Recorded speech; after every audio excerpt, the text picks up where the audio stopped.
So we have to find out what is the moment of inertia around x-axis, which means what we have to do is try to use the parallel axis theorem. Basically, it will be writing like this. So what is IC means? The moment of inertia about its own centroid, and A is area, D is how you are going to shift the centroids. So the first thing you are going to do is still try to divide the shape to some shape you are familiar with, and then try to number them 1, 2, and 3. And before you move on, the most important thing is trying to find out what is the centroid for the overall area. You can see this is doubly symmetric to the x-axis and y-axis here. So which means the centroid for this overall shape will be here. So the next thing you are going to do before you do the calculation using the parallel axis theorem is trying to mark all the centroid for each area you numbered. So that's a centroid for the top rectangular. And centroid for area 2 is the same one, and centroid number 3. And we are going to do each area separately. So you can see the area number 1. For the area number 1, the moment of inertia is 1/12 BH cubed. B will be the base times the height. So the base will be 14, the height will be 6 cubed. However, you can see from the area 1 centroid to the system centroid, we do need to shift this centroid to the system centroid, which means the D here is not going to be 0. So we have to calculate this part.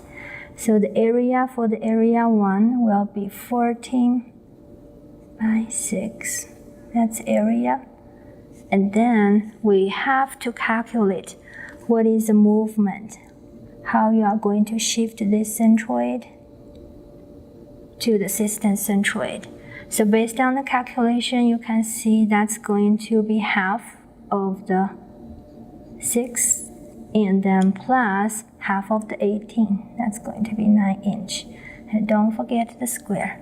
So we done the area 1, which means we can move to the area 2. So now you can see for the area number 2 here, that's going to be 1/12 BH cubed for its own centroid, 3/18 cube. However, since the centroid are at the same location, we don't need to move, which means the D here will be 0. So we were done the area 2. Now we can move to the area number 3. You can see for the area number 3, it's kind of like identical to the area 1, 1/12 BH cubed. And then the area is the same. The shiftment from here to here will be the same too, right? So we take the square, so which means what we can do, we can double the calculation here. And then you just punch the number. Finally, you are going to find out the centroid for this area will be that much.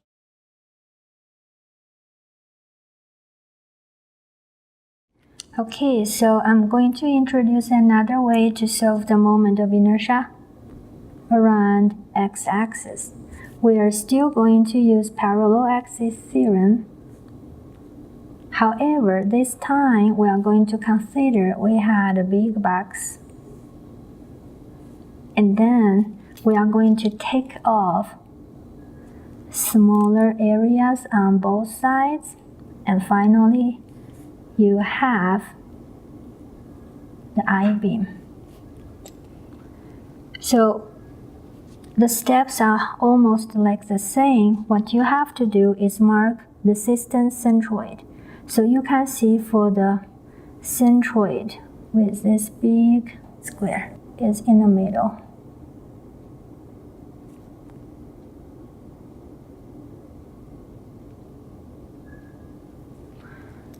However, the centroid for the area you want to take it off will be somewhere here.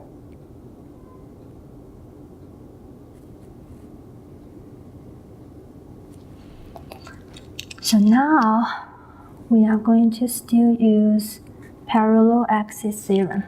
So we have to calculate moment of inertia around its own centroid, which is the centroid here. So for the big rectangular, that's going to be 1 over 12 base times the height. So now the base was 14, the height will be the full height. And then remember, we were taking off, so we have to use minus here.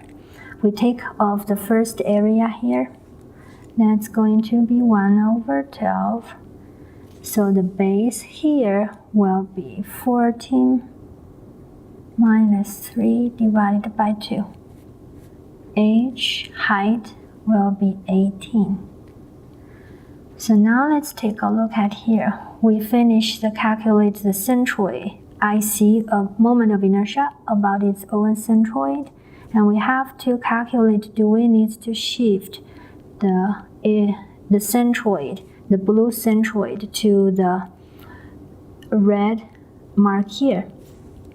So you can see vertically we are calculating moment of inertia around the x-axis. So vertically we didn't shift the blue sign to the red sign. So which means they are on the same sign. The d here will be 0.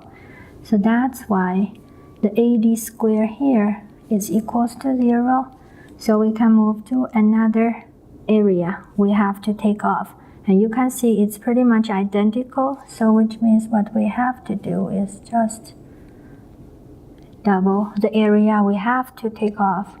And if you punch your calculator, you can see we had the same answer.